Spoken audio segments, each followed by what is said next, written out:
በጾም ጊዜ የምንከለከላቸው ነገሮች ከምንድን ነው የምንከለከለው? አንደኛው ከመብል ከመጠጥ ነው። በጊዜው በታወቀው ጊዜ በታወቀው ሰዓት ከመብል ከመጠጥ መከልከል የመጀመሪያው ነው የሚሆነው። ሁለተኛው ደግሞ ለስጋ ምቾትን ከሚሰጡ ምግቦች ብንከለከል መልካም ነው። ያ በተለይ በሊያ ስጋ የእንስሳ ስጋ ከመብላት ወይም በሊያ ጥሉላት የሆኑ ምግቦችንም ከመብላት እንድንከለከል ታዘዘናል። ወይ የመለኮኑ እንስሳም ይላል። እንደውም እንስሳም ካልሆኑ ወይ ይሄ ማለት ምንድነው በዘርበሩ ካቤ ከማይባዙትም ይላል። እንደ አሳ ካሉት ከነሱ ሁሉ እንድንከለከል ታዘዘናል። ይሄ አንዱ ነው በምግብ በኩል ስናይ። ሁለተኛው ደግሞ የባልና ሚስት በምንጣፍ የማይገናኙባቸው የጾም አይነቶች ደግሞ አሉ። ሰባቱን ሁሉ ላይችል ይችላል። አንድ ክርስቲያን ሰባቱን አጽዋማት በሙሉ ላይሳካለት ይችላል። ከተሳካለት መልካም ነው። ይሄ ማለት ሰውነቱን ወስኖ ገጥቶ መኖር የሚችል ከሆነ አንዳንድ ጊዜ ግን በባልና በሚስት መካከልም ክርክር የሚያስነሱ ጉዳዮች ናቸው እነዚህ። ምክንያቱም ቀኑን ጨረሳችሁብን እኮ የሚሉ ሰዎች ስለምሰማ ነው። እና በባልና በሚስት መካከልም ጠብ ሊፈጠር ይችላል። ከዚህ የተነሳ ዋናዎቹ ግን ረቡዕ፣ ዓርብ እና የጌታ ጾም ዋናዎቹ ናቸው። እነዚህን መከልከል ይኖርበታል። ከሁሉም በላይ ደግሞ አሌሎቱ ለዘይሰክር ምስለ ቢሲቱ በሰሙነ ሕማማት ደግሞ ከሚስቱ ጋር ለሚተኛ ሰው ወዮለት ነው የተባለው። ከምንም ነገር በላይ ወዮለት። ይሄ ወዮታ ሁሉ ያለበት ነው። ምክንያቱም እንደ ይሁዳ መሆን ነው። ክርስቶስ ታሙት ክርስቶስ ተይዞ እንዴት አንተ ከሚስት ጋር ተድላ ደስታ ልታደርግ ትችላለህ በሚል ወዮታ ጭምር ተጨምሮበት ነው የተከለከለው ማለት ነው። ሌላውን እንግዲህ ከመምህራን እሳቸው ጋር የሚነጋገሩት ይኖራል። በነገራችን ላይ ምዕመናን በዚህ ጉዳይ ላይ ግን ግልጽ ሆኖ ከመምህራን እሳቸው ጋር የማውራት ልማድ ሊኖራቸው ይገባል። ምክንያቱም በዚህ ምክንያት ሚስቱን እያስቀየመ ሚስቱን እያሳዘነ ሚስቱን የሚያጣ ሰው እንዳይኖር ነው። በዚህ ምክንያት ባሏን ከልክላ በጾም ምክንያት ዘማዊ እንዳታደርገው መጠንቀቅ ስላለባት ነው። የጌታ ሕግ ሰውን ወደ ጽድቅ ያመጣል እንጂ ሰውን ወደ ሌላ ተጨማሪ ኃጢአት የሚሰድ ስላልሆነ ነው። እና ከመምህራን ጋር ከመምህራን እሳቸው ጋር በግልጽ የመነጋገር የመወያየት ልምዱ ሊኖራቸው ይገባል። መምህራን እሳዎችም ደግሞ እነሱ የማይሸከሙትን ሸክም ለሌላው እያሸከሙ የሰውን ወገብ መቁረጥ የለባቸውም። በሚገባ መጽሐፍ ተመልክተው መምህራንን ጠይቀው ሊነግሯቸው ይገባል። ይህን አድርጉ። ይህን ደግሞ በድፍረትም ያልተጻፈ ነገር ወይም ያልከታዘዙት አልፈው እንዳያደርጉ ደግሞ መጠበቅም የኛ ድርሻ ነው የሚሆነው። ድፍረት ኖሯቸው ሕግ እንዳይተላለፉ፣ ፍርሃት ኖሮባቸው ደግሞ ወይም እውቀት ጎሏቸው ለሌላ ኃጢአት ተላልፈው እንዳይሰጡ መጠበቅ ከኛ ይጠበቃል ማለት ነው። ይህን እያደረግን ልንቀጥል የምንችለው ነው የሚሆነው። ሶስተኛው ደግሞ በተለይ በአብይ ጾም እና በሰሙነ ሕማማት ሴቶች ጌጥ እንዳያደርጉ ጌጦቻቸውን ቢያወልቁ መልካም ነው። በተለይ ደግሞ አንዳንድ ቦታዎች ላይ የምንሰማቸው እንደ ቀልድ የሚሆን እንደ ቁም ነገርም ተደርጎ የሚነሱ እንትኖች አሉ። በባለትዳር ጉዳይ ላይ በጣም በጾም ጊዜ ትንሽዬ ክፍተት የሚያነሱ ሰንበት ትምህርት ቤት ወይም ደግሞ ለቤተክርስቲያን ቀረብ ያለች አስቀዳሽ ከሆነች በአንድ ልደታ በሁለት ታዲያስ በሶስት ማታ እያለች እንደዚሁ በቃ እንደ ምንም እኮ እንትን ማለት አልቻለም የሚል አንዳንድ ጊዜ እንደዚህ አይነት ሐሳቦች ራሱ ሲነሱ እንሰማለን። በአብይ ጾም እና ከመምህረ ንስሐው ጋር ወደዛ ማምራቱ ተጠጋግቶ ማውራት ግድ ይላል። ምክንያቱም ባል የሚስቱን ፈቃድ መፈጸም አለበት። ገብቷል። ሚስትም ደግሞ የባሏን ፈቃድ መፈጸም አለባት። ምክንያቱም ግድ ካላት እኮ በራሷ ላይ ስልጣን የላትም። ግድ ካለችውም በራሱ ላይ ስልጣን የለውም። ስልጣን የሚስቱ ነው፣ ስልጣን የባሏ ነው። እግዚአብሔርን አገለግላለሁ የሚል ማንኛውም ሰው የሚስቱን ፈቃድ የሚፈጽም የባሏን ፈቃድ የምትፈጽም መሆን አለባት። በዚህ በኩልስ እግዚአብሔርን እንበድለው እንደሆነ በምን እናውቃለን?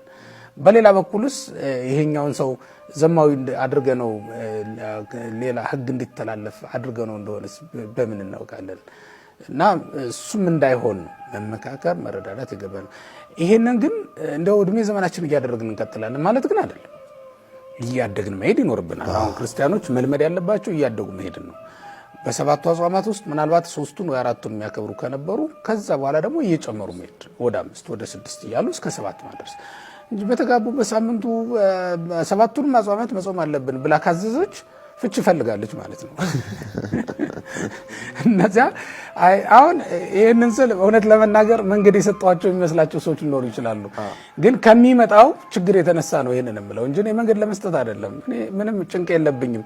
ሰባቱንም ጾሙ ብዬ ማዘዝ እችላለሁ። እንዲያውም የፍትሐ ነገሥት መምህር ጨካኝ ነው የሚባለው አይደል? እና በጭካኔ ማዘዝ እችላለሁ። ሆኖም ግን ምን አለ መሰለ በሰው ላይ ያሉ ችግሮችን መረዳት ስለሚኖርብን ነው እኛ የቤተክርስቲያን መምህራን በሰው ላይ ያሉ ችግሮችንም ተገንዝበን ነው ህግ ማውጣትና መስራት ያለብን። እግዚአብሔር እንደዛ ነው። የሰውን ባህሪ የማይረዳ እግዚአብሔር የለም።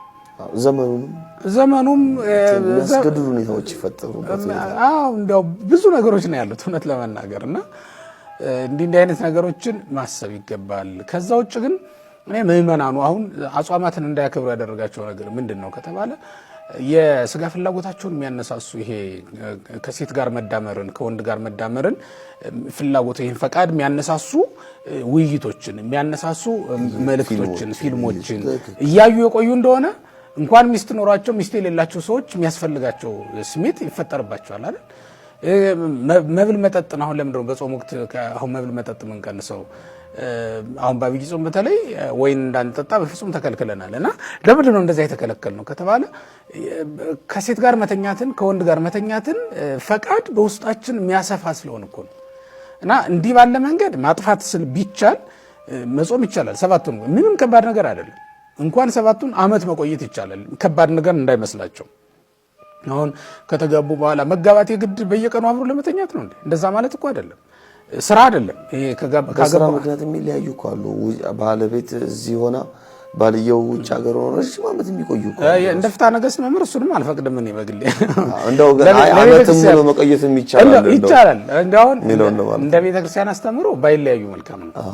ሆኖም ግን የእድል ጉዳይ ሆኖ የሆነ ጉዳይ ተፈጠረና ዘመኑ ያመጣው አንድ ሰው ብቻውን ቤቱን መምራት ሳይችል ይቀርና የገቢ ምንጭ ሁለቱም መሆን ይጠበቅባቸውና ሊሄዱ ይችላሉ፣ ሊለያዩ ይችላሉ ማለት ነው።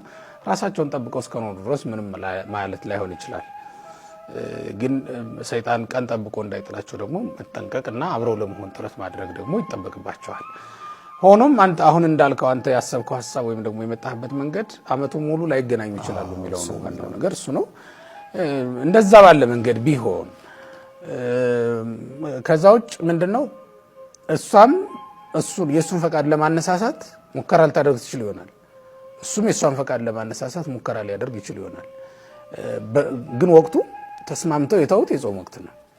ሐዋርያው ቅዱስ ጳውሎስ ምንድነው ያለው? ተስማምተው ለጸሎት ብቻ ጊዜ ካልሆነ በስተቀር አይከላከሉ እርስ በርሳቸው አይደለም የሚለው በቆሮንቶስ ምዕራፍ 7 ላይ አንደኛይቱ ቆሮንቶስ ላይ እንደዛ ብሎ ነው። ተስማምተው የሚለውን ቃል ያዝልኝ። ስንጾምም ተስማምተን ነው፣ ለጸሎት ሲሆንም ተስማምተን ነው፣ ለቁርባን ጊዜም ተስማምተን ነው። እኔ ቃል በቃል የጠየቁኝ ሰዎችም ስላሉ ነው። ተቀያይመው ነው ሁለቱ ሳገኛቸው እኔ ምንድነው ያወሩኝ በቃ እኔ 40ውን ቀን ጾም ያለው ያ ማለት የአብይ ጾም ያለው ከትንሳኤ በኋላ ደግሞ ቆርባለሁ አለች እና በቁርባን ምክንያት ደግሞ አሁንም ከፋሲካው በኋላ ይሄ ከጾም ማብቂያ በኋላ ደግሞ አሁንም ምንም አይነት የስጋ ፍላጎት የስጋ ስሜት የላትም። እኔም ጠይቃትን ጥያቄ አትፈጽም ብለው የሚያስቡ ሰዎች አሉ። መመካከር ማለት ይሄ ነው። አይተው ተስማምተው ማለት የተባለው ለዚህ ነው። እንቁራ ብላ ልትጠይቀው ይገባታል። እንጹ ብላ አልቆርብም ሲል እስከ እሱ አሁን የአንዷ ፍላጎት ቢሆን ብዬ ነው መጾሙ መቁረቡ የአንዱ ፍላጎት ቢሆን ይችላል። እምቢ ካለ እኮ ወደ መምህራን እስክታደርሰው ድረስ ልታሳድገው ትችላለህ። ጥያቄውን ለጊዜው እምቢ ላትለው ትችላለች። ያ ማለት ምንድነው? ፈቃዱን ትፈጽምለት ነው። ግን ሁል ጊዜ የሚሆን ከሆነ ይሄ ጉዳይ ለንስሐ አባቷ ነው የምትነግረው። ዳኛቸው እሱ አይደለም። ይሄ ነገር እስኪያድግ ድረስ መንፈሳዊ ሕይወቱ እስኪያድግ ድረስ ትታገሰዋለች። ግን ሁል ጊዜ እንዳይሆን ያ ነገር ለመምህረ ንስሐ ዳኝነት ትጮኻለች ማለት ነው። እሱም ዳኝነት የጮኸችለትን ምክንያት በማድረግ ሄዶ ሊዳኛቸው ይገባል። ጥንቱንስ ጋብቻ ለመጽደቅ ነው እንጂ ስጋ ፈቃድን ለመፈጸም ብቻ ነው እንዴ ብሎ ሊዳኛቸው ይችላል ማለት ነው። በዚህ መንገድ ዳኝነት ይታይላቸዋል ማለት ነው። ስለዚህ ተስማምተው የምትለዋን እንደው ምእመናን ምን ላይ ነው መስማማት ያለብን የሚለውን ነገር እንዲያስቡት ብዬ ነው እንደዛ ምለው።